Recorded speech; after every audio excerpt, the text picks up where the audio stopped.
Yes, my name is Andrew Kiesler, and I'm the narrator for today's ceremony. I'd like to personally welcome and thank you all for attending and honoring the career and service of Chief Warrant Officer 5, Bradley Fribley. Officiating today's ceremony will be Brigadier General Dieter Barreis, Senior Defense Official and Defense Attaché. Before we begin, though, can you please join me in extending a warm welcome to Chief Fribley's wife, Anna, and their sons, Kevin and Liam.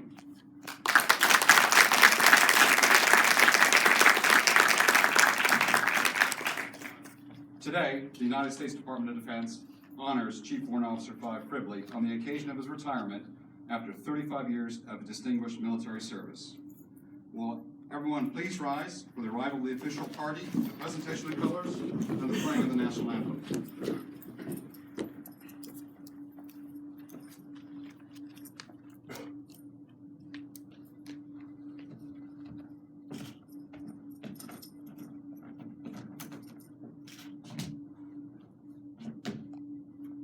Present the colors. Stand by. Colors. Attention. Up. Forward. Up. Forward. Up.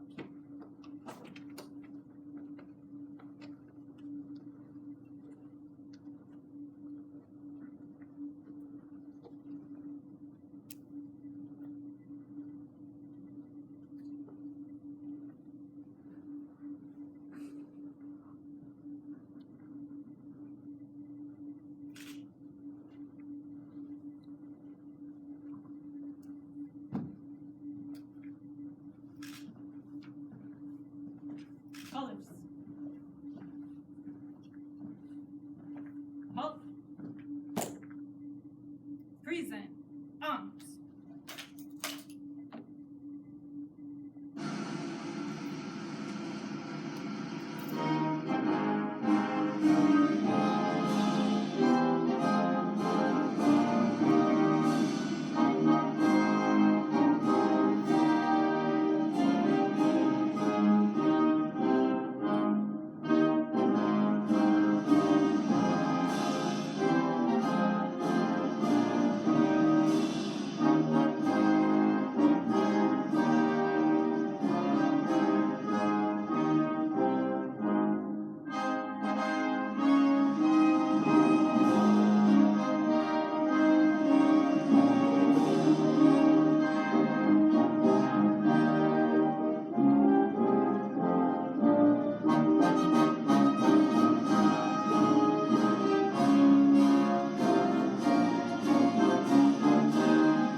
Forward.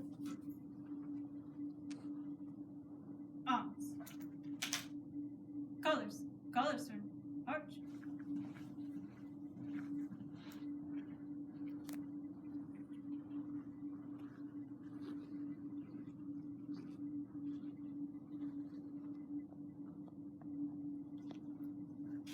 Ladies and gentlemen, please be seated.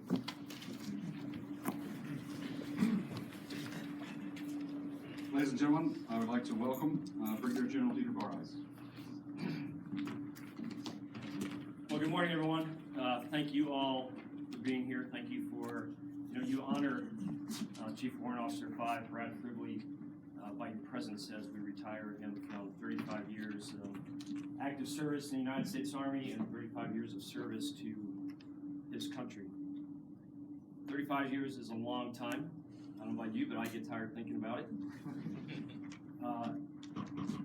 It's not just a long time of service for Brad, though. It's a long time that Anna and the boys, Liam and Kevin and Brendan, who couldn't be here with us today, but is with us in spirit, I think. It's a long time for you to serve your country as well, because some of you heard me say last week at Tylee, our Marine Attaché's retirement, family served too. And it's your love and support that you've given to this man throughout all the years that is in large part responsible for his success, allowing him to do his job with the United States Army.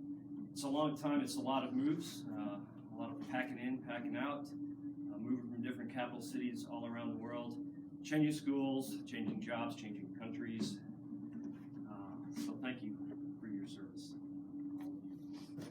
So 35 years, if you haven't done the math yet, well, that's another story, but that takes us back to 1981. Reagan, Thatcher. Right, beginning of the year, 52 American hostages were released after being held captive for 444 days in Iran. The first launch of the space shuttle, Columbia, was in 1981 as well. And how many of you own smartphones? Who has a smartphone? Everyone, probably. Some of you have 2 or 3. 1981 has absolutely nothing to do with smartphones, sorry. But in 1981, IBM launched their first PC. And some of you probably remember MS-DOS software. Sometimes I think we have that on the defense side.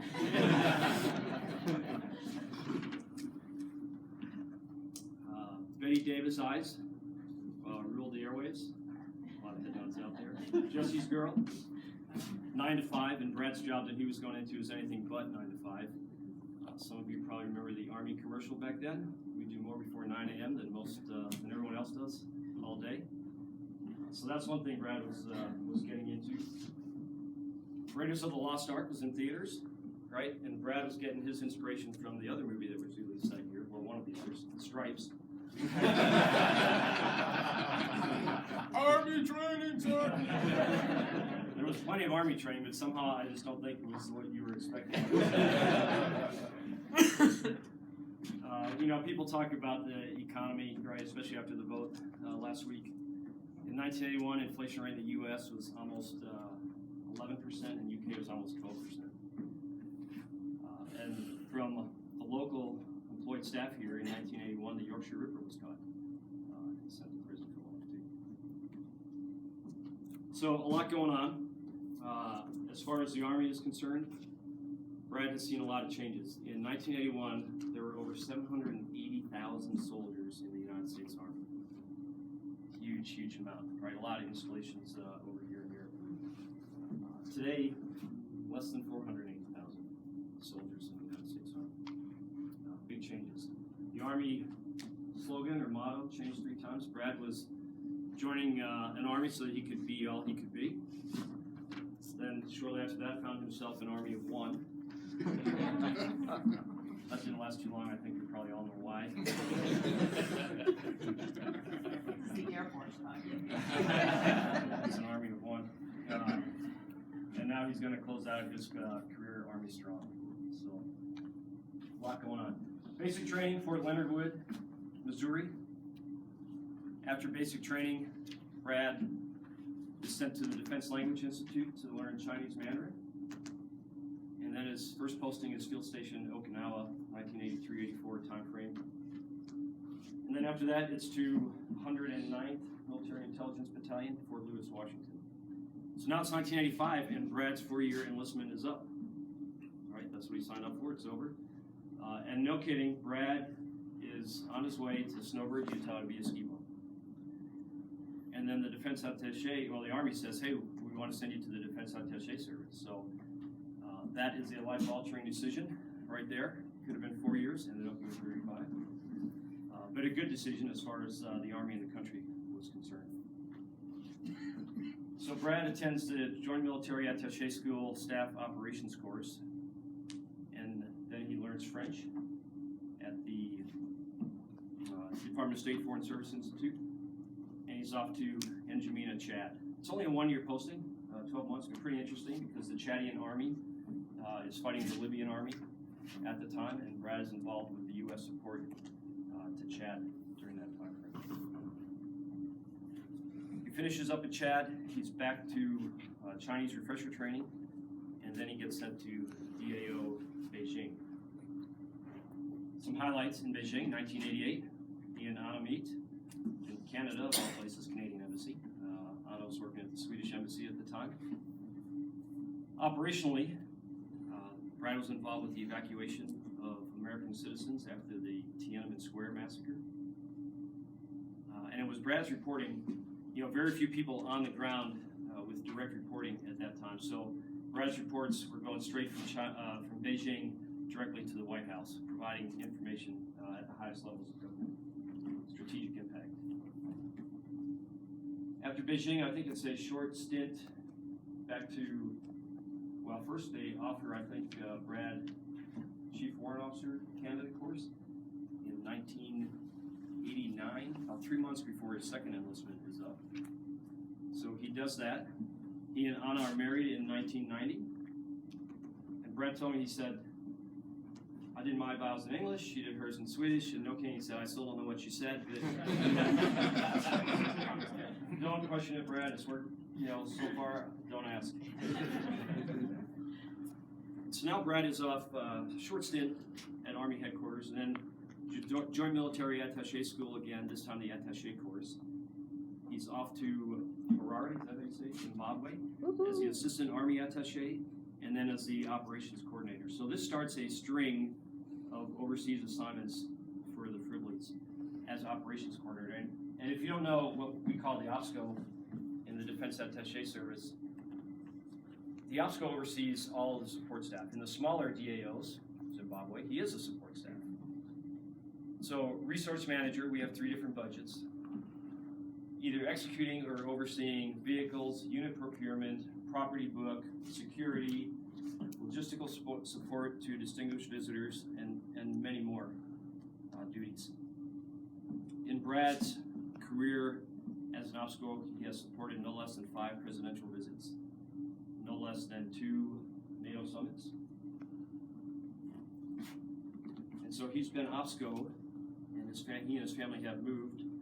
So Zimbabwe is where it starts, then New Delhi, Paris, Rome, is getting pretty good, China, and then London. So he's kind of got the trifecta there. Paris, Rome, and London with a couple not so hot spots in between. To include a stint in DC, which we'll talk about. So just real quickly, some of these, some highlights from these tours as an OPSCO. In Zimbabwe, Brad was responsible for helping to coordinate the host nation deployment in support of Operation Restore Hope. In New Delhi, he volunteered at some personal risk to be the military liaison for the hostage crisis in Kashmir, Srinagar hostage crisis. Some of you may remember that. There were 4 Westerners held hostage up there. Then to Paris. Paris is a different ballgame, a lot more hectic pace, very dynamic. DAO, much going on. Brad is involved there this is 96, I think, time period 97. He's involved there he sets up and organizes a moving tribute to the ambassador to Paris who had an untimely passing. Sets up the departure ceremony and is praised by the family, the ambassador's family, the President of France, the Chairman of the Joint Chiefs, and many others. After Paris, Rome is now the 4th OPSCO assignment. And Brad and his family are in Rome during 9/11. So Brad right away takes steps to increase security, kind of moves money around in between the 3 budgets to make sure that DAO Rome has the resources they need to execute the mission. Deep coordination with other intelligence agencies in Rome. And then, the exiled Afghan king is in Italy. So Brad is responsible for coordinating and providing advice to senior U.S. visitors coming to Rome to speak with the Afghan king, exiled king, before the start of combat operations. So kind of setting the conditions for operation during the period. After Rome, back to Beijing. Different situation in Beijing, as we all know. But Brad didn't let that stop him. So 2007, the Defense Attaché Service selected DAO Beijing as the DAO of the year, in large part to Brad's dedication, professionalism, and of course his hard work. Coordinated unprecedented, so this is his first time humanitarian assistance support to China, not once but twice during that assignment. There was a snowstorm, I think, up in the mountains, and then there was an earthquake as well. Brad was also in charge, responsible for coordinating the DAO aspect of the move to the new embassy in Beijing, which is why he's coordinating that here. And I think there's probably some challenges, but probably many fewer challenges here. Different challenges After Beijing, back to DC. Bad thing, all right, Brad is no longer in the field. He's no longer providing that direct support to a defense attaché office. Good thing, he's providing support to over 136 defense attaché offices working from the headquarters. First, he is the senior advisor to the director of the defense attaché service, and then he's also on the inspector general's team. So Brad right away takes steps. He increases the communication between headquarters and the field, teaches leadership courses at the operations, at the OPSCO course. As a member of the IG team, he writes a report on DIA and DAS logistics, which then saves headquarters millions of dollars. And he also deploys to Sana'a, Yemen as the acting OPSCO. So if you count that, 7 OPSCO assignments. Brad and his family arrived here in London in June 2013, and as many of you know, he's done just a phenomenal job since his arrival. My predecessor and I, Brigadier General John Quintus, and I have been blessed to have the most experienced person in the Defense Attaché Service, bar none, as our OPSCO. Always grateful, Brad, for your wise counsel, whether it's vehicles, logistics, administrative matters, operational matters, financial matters, and there's more. So thank you for your advice. His breadth and depth of experience is really unmatched, and Brad's tactical actions have had strategic impact. You know, during his time here, stressed budget times for the Department of Defense and for other agencies. During that time, though, Brad maximized savings and also not just maintained operations, but increased resources for operations. Saved thousands of dollars in his vehicle procurement plan. Brought the DIA headquarters team out here, take a look at the new embassy. Discovered something that could have been an issue. Wasn't. It could have cost several $100,000, but it was solved pretty quickly due to Brad's foresight to bring the team out here, something he didn't necessarily have to do. And in FY15 alone, DAO London supported over 450 distinguished visitors. So I'm talking general officers, flag officers, senior executive service personnel. That's just in FY15 alone. So, and I mentioned POTUS presidential visits earlier too, here in London, and a NATO summit in London here as well. One of those visits being the NATO summit.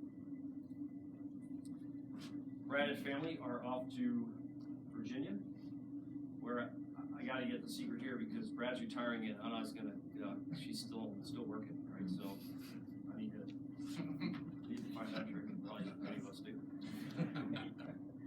But I don't think Brad's gonna be sitting still for long. I'm sure there's some golf in the offing for initially, some well-deserved relaxation after 35 years.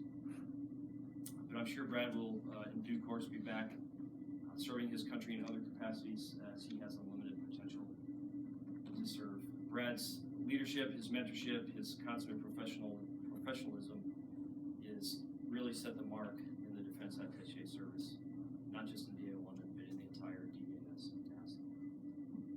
And Brad, you will be missed. The director of the DIA said himself that when Brad retires, he will leave an unfillable void.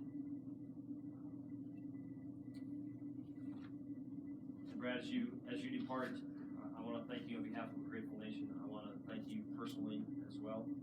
You and your family, as I said earlier, everyone in the family is multilingual, right? I mean, this is the DAS family. If you ever had to pick the example, multilingual, have been in all these different countries that I talked about and assimilated into all these countries in the culture. So thank you again, all of you. Brad, best of luck and Godspeed to you and your families.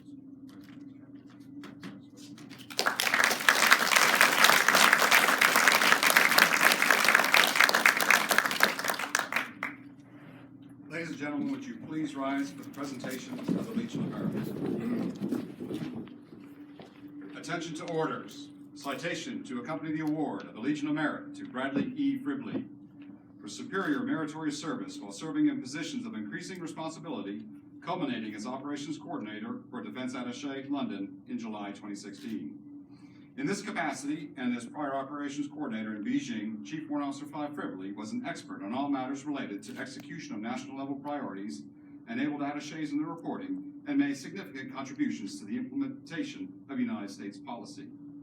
As Defense Attaché Service Senior Warrant Officer, he mentored over 100 operations coordinators, enhanced Central Intelligence Agency and Defense Intelligence Agency administrative cooperation, and provided direct support to Defense Attaché offices Sana'a, Abu Dhabi, and Prague. As Senior Inspector in the Defense Intelligence Agency, Inspector General, he led a series of hard-hitting command climate inspections, providing critical insights to the Director. The distinctive accomplishments of Chief Warrant Officer 5 Fribley culminate a distinguished career in the service of his country and reflect great credit upon himself, the United States Army, the Defense Intelligence Agency, and the Department of Defense.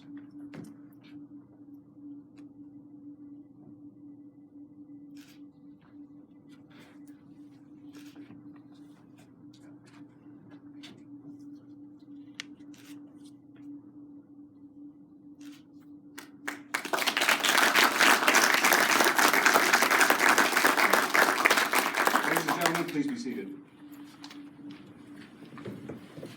Brigadier General Barres will now present Chief Fribley with a certificate of appreciation from the President of the United States of America. It reads, Chief Warrant Officer 5 Bradley E. Fribley, I extend to you my personal thanks and sincere appreciation of a grateful nation for your contributions of honorable service to our country. You have helped maintain the security of the nation during a critical time in its history with a devotion to duty and a spirit of sacrifice in keeping with the proud traditions of military service. Your commitment and dedication have been an inspiration for those who will follow in your footsteps, and for all Americans who join me today in saluting you for a job extremely well done. My best wishes to you for happiness and success in the future. Signed, Barack Obama, Commander-in-Chief.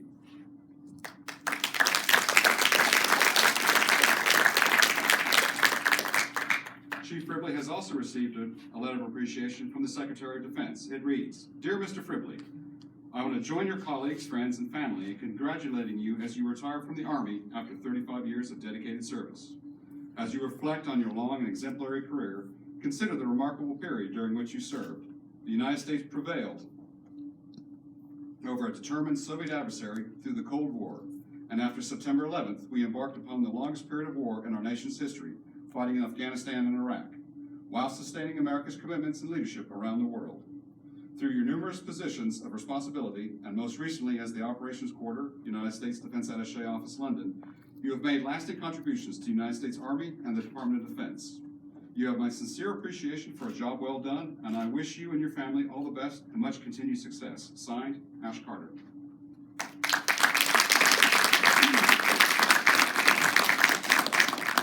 Chief Fribley has also received certificates of appreciation from the Director of the Defense Intelligence Agency and letters of appreciation from the Governor of the State of Texas, 2 United States Senators, and the United States Defense Attaché, Senior Defense Official to Beijing, China.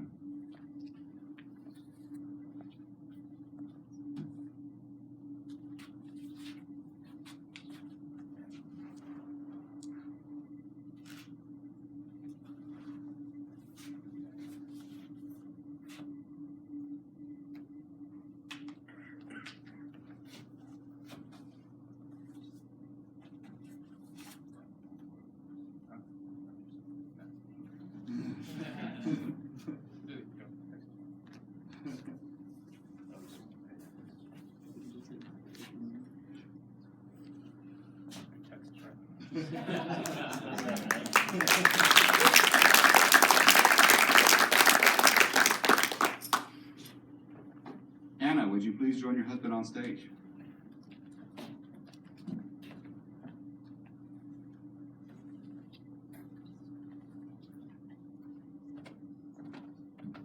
Brigadier General Barres will now present Mrs. Fribley with a spouse certificate of appreciation. The certificate reads as follows. Certificate of appreciation to all who shall see these presents. Greetings. This is to certify that Anna E. Fribley, on the occasion of the retirement of your spouse from the United States Army, has earned grateful appreciation for your own unselfish, faithful, and devoted service. Your unfailing support and understanding helped make possible your spouse's lasting contribution to the nation. Signed, Mark A. Milley, General, United States Army, Chief of Staff.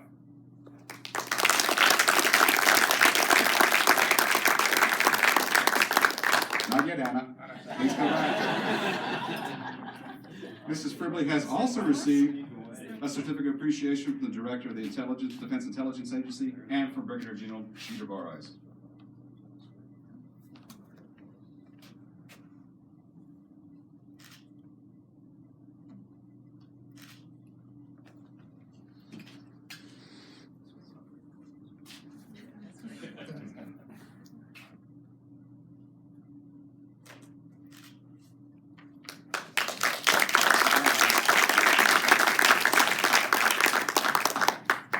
Can I ask that everyone please rise, please?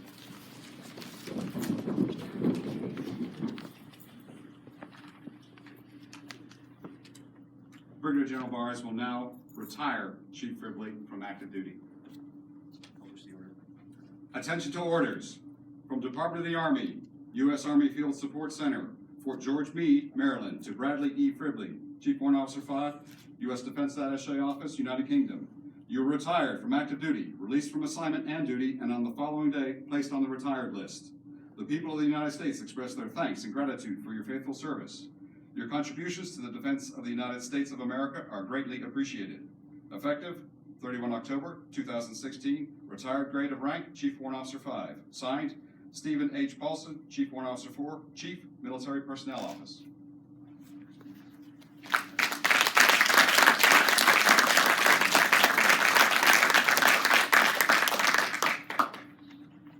Ladies and gentlemen, I'd now like to introduce our Deputy Chief of Mission, Mrs. Elizabeth Dibble.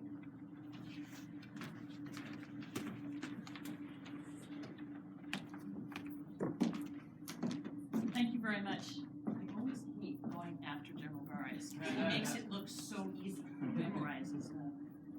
You've got a much better memory than I do. Maybe that's because I'm getting ready to retire. I'm your vintage here.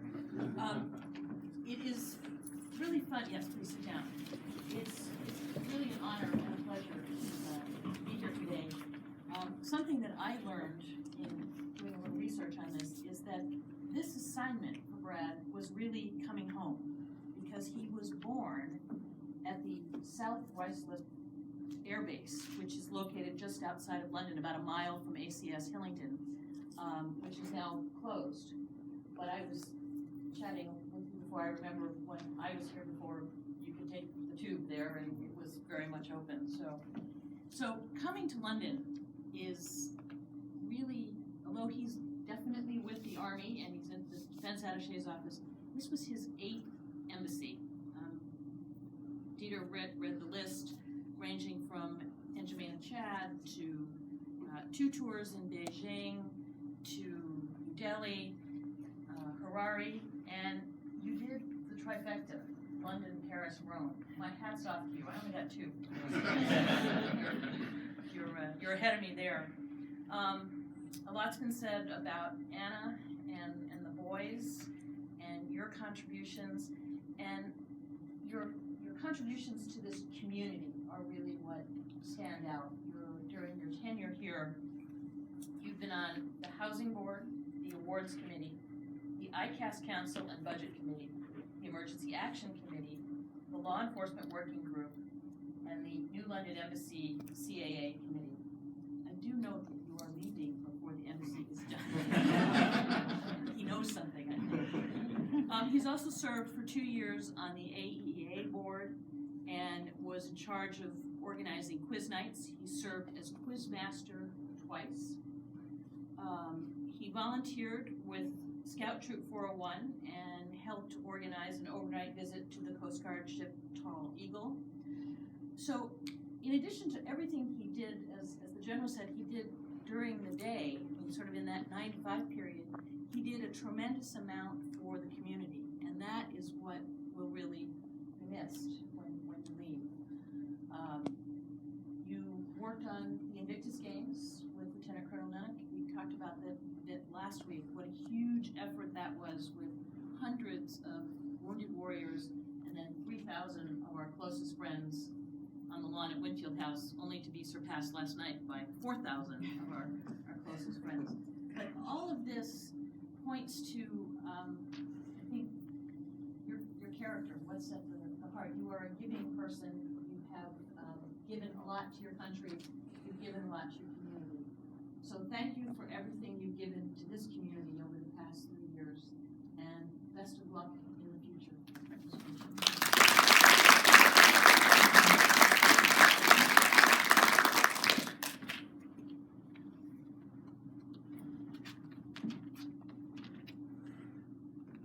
you, Ms. Dibble. Colonel Brian Stevenson will now make presentations on behalf of the Defense Attaché Office.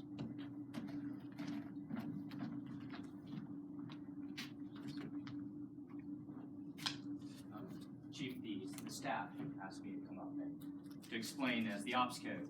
He's sort of our platoon leader for our 10-person support staff, and it takes 10 to help the attachés do their job. We couldn't do it with any less, and your leadership in that is vital. And it's not something that we see, every single day. But this week, I've worked closer with you and really gotten to see how I understand how you guide everyone in the office, not just the support staff, but also the rest of the attachés as we go forward. Your staff got you a small gift, and I think it's quite fitting and appropriate their dedication and loyalty to you. As we celebrate today the 100th centenary of the Somme, they provided you cufflinks from the puppies from out there, and they just respect your leadership and dedication to the office and to Defense Attaché service for 35 years. Thank you.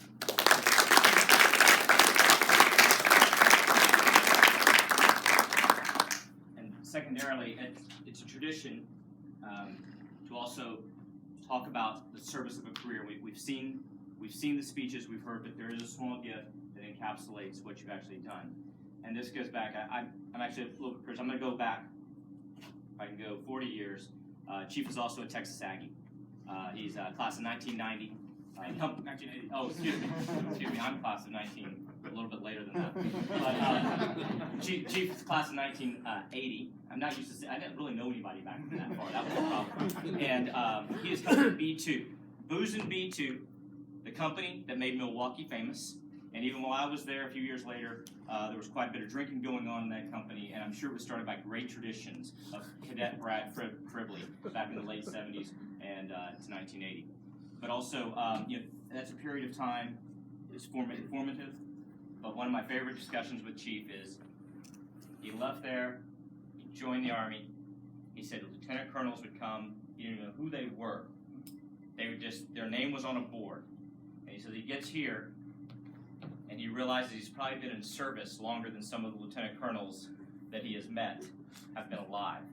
And so he said that was probably about the time to go, because he said once you have been in the service longer than some of the senior officers that used to kind of scare you when you came in, it's about time to go.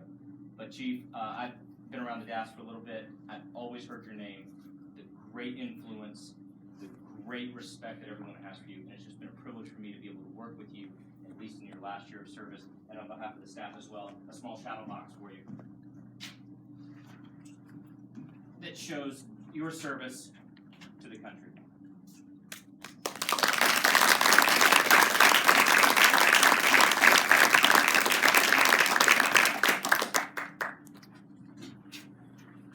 And also the flag that was in there, there's a certificate with this flag. It was flown over the U.S. Embassy in Beijing, China, which we know is very, very special to you personally, and a small certificate from Stephen Carter, the detachment commander, Marine Security Guard, at American Embassy, Beijing, China, that certifies that this flag was flown above the U.S. Embassy in Beijing, China on 15 April to 17 April.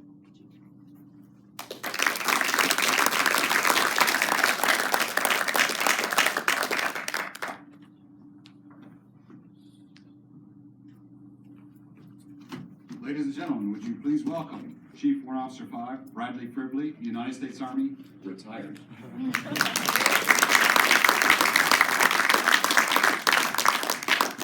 Okay, unfortunately I didn't memorize my speech like talk about that in a second. So thanks to everyone for coming. I really appreciate it. It's just overwhelming how you have taken time in your busy days to come. This ceremony shouldn't be charged with anything people. Thank you for coming. Really appreciate your words, and I don't know if you've heard, but it's a possibility I might be coming to work for State Department. So Awesome. I also want to thank, of course, General Barrais, whose words I have to hold it in a little bit there. I want to thank, want to do a shout out to Craig Rahanian and George Abbey, who are here. And I should mention that I was actually in uniform even before Texas A&M. I was in the JROTC battalion in Clear Creek Independent School District, and those two gentlemen back there with me then, back in the late 70s. It's pretty amazing how things come around. But yeah, Craig was the year behind me in high school. So thank you for coming. Really appreciate it. Since one of the advantages of getting old, one of the few advantages of getting old is you can give unsolicited advice. So I'm going to just throw out some unsolicited advice to you from what I've learned in my life and my career. So choices. We were talking about choices. I came very close to getting out of the Army after 4 years, and I was already kind of in the mindset of going to be a ski instructor and then maybe going back to college. Who knew what was going to happen, and then kind of eventually what would happen if I made that choice. As Arthur J.K. Rowling said, it is our choices that show what we truly are far more than our abilities. And so I think that's very true, because we've seen many people with lots of advantages, education, money, make the wrong choices and have a terrible life. Likewise, people who have nothing, who make the choice not to quit and keep on going, who have become very successful in life. So our choices do reflect how we live our lives, our character, and certainly my choices made some bad ones and some good ones. Hopefully I've learned from the bad ones. I certainly learned how to fix my mistakes. I think that's one of my biggest strengths in doing this job, is whenever I have a mistake, I figure out how to fix it. Don't be afraid to make your choices, and to remember that not making a choice is a choice, and sometimes it can be a bad choice. As the famous British philosopher Adele said, regrets of mistakes, there are memories made, and that's very true. I can certainly remember some of the mistakes I made, but also learned how to maybe grow as a person. Second word of advice, travel. My predecessor, Jennifer Warner, also CW5, very senior, who's now going around the world tour. She doesn't even have a house, she's just traveling around the world with her husband. She left a note on my desk. It said, "Travel is fatal to prejudice, bigotry, and narrow-mindedness." Mark Twain. And I think that's very true. I mean, in our journeys, around the world, India, China, Chad, everywhere, I've really had my mind expanded by traveling and meeting people and seeing the different cultures. Certainly my boys, they've grown up overseas. I can't think of a better education they've had, outside of the classroom by being in the countries we've been in. Obviously, I'm kind of preaching to the choir because all of you guys travel all the time, but I just want to encourage you to keep on traveling and maybe give your advice to your friends and family back in the States to get out and see the world.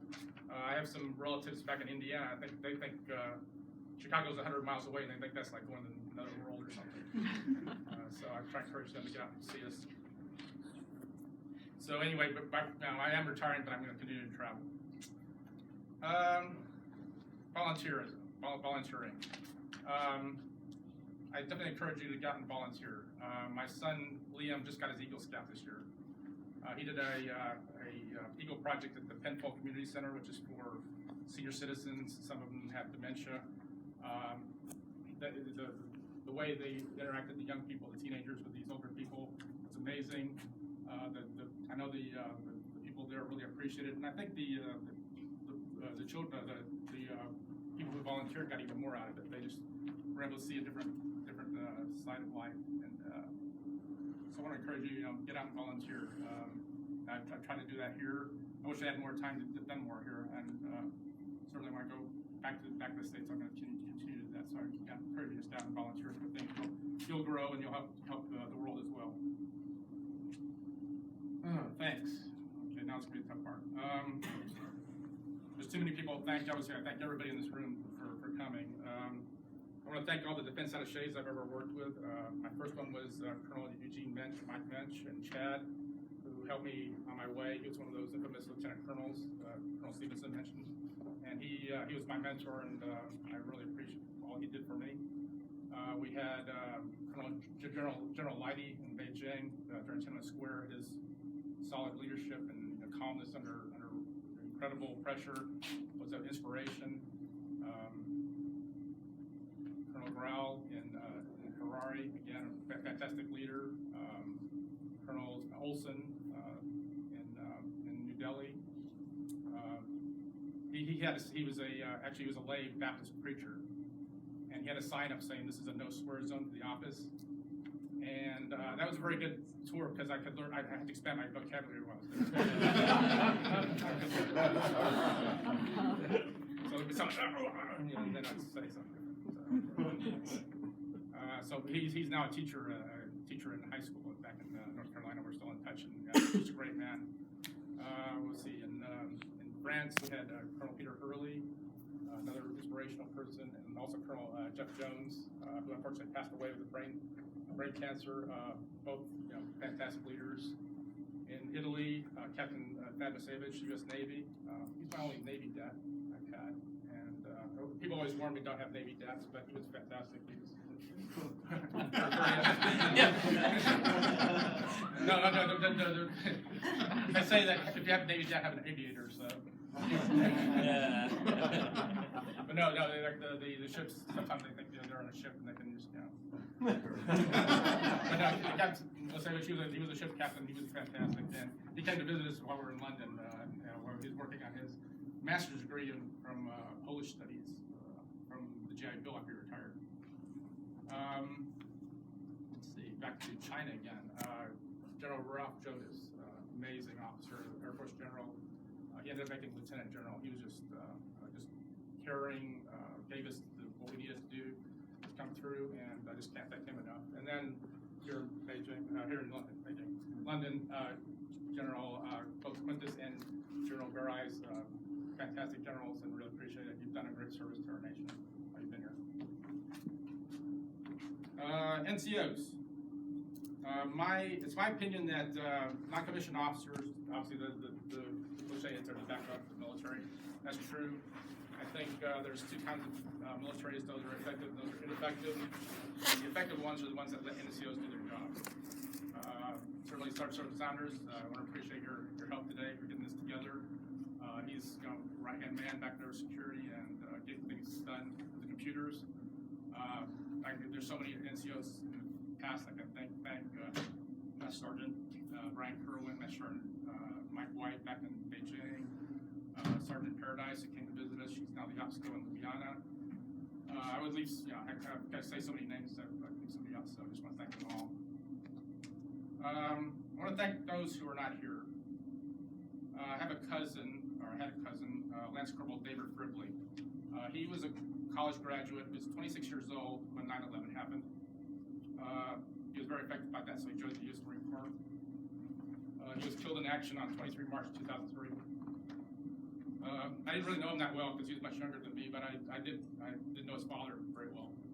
And I just want to thank David for his supreme sacrifice to our country. And I hope I lived up to his ideals, and I'll leave it at that. Okay, last and not least, of course, my family. I can't thank them enough. Brendan is not here. He's back in the States trying to find a job. Hopefully he'll find one.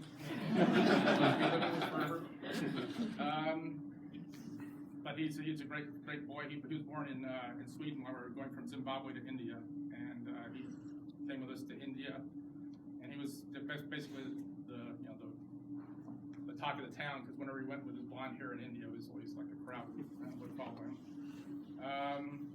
Then we had Kevin in Paris, and then Liam in Paris as well. So Paris was pretty good. We picked up 2 kids there. I'm really proud of all 3 of them. All 3 made Eagle Scout, which is pretty amazing. Definitely they're dedicated. I can't imagine having better sons, and I know they're going to have a very successful life. And just remember that we're always there for you. Anna, we met in Beijing. Another choice I made was that, as General Garais mentioned, I was about ready to get out of the Army before I got picked up for warrant officer, and the plan was maybe to follow her around in her career in the Swedish Foreign Service. So a lot of times I think about how that would have been different as well. So I guess I'll be speaking Swedish now. Very badly, a bad accent anyway. I can't say enough about Anna. She's been my rock. We met at the Canadian Embassy in Beijing. It took me 2 years to get up the nerve to ask her to marry me. And I'm so glad she said yes. And I just want to present this to her.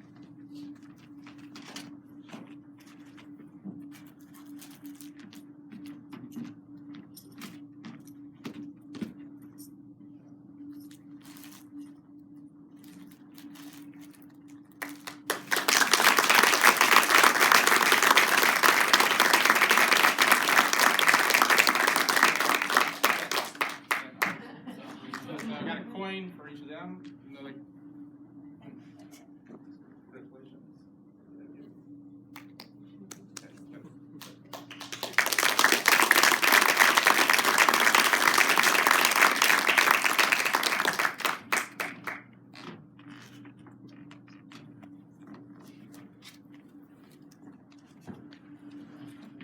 So in conclusion, I'm not leaving here. Everyone was asking me last night, oh, you're leaving tomorrow? And I said, no, I'm not leaving tomorrow. I'm going to still be here until the 1st of August. My replacement, seated before Janet Solly, is arriving today, so I'm going to go meet her at her apartment. Hope you'll extend the same welcome you did to me, and I'm sure she'll have a fantastic tour here. We'll be back in Falls Church. If you're ever passing through Falls Church, please drop in on us, or call us before you drop in. And as I said, maybe I'll be back a state. If not, certainly find some way to come out and travel and see you all again. So thank you so much for coming.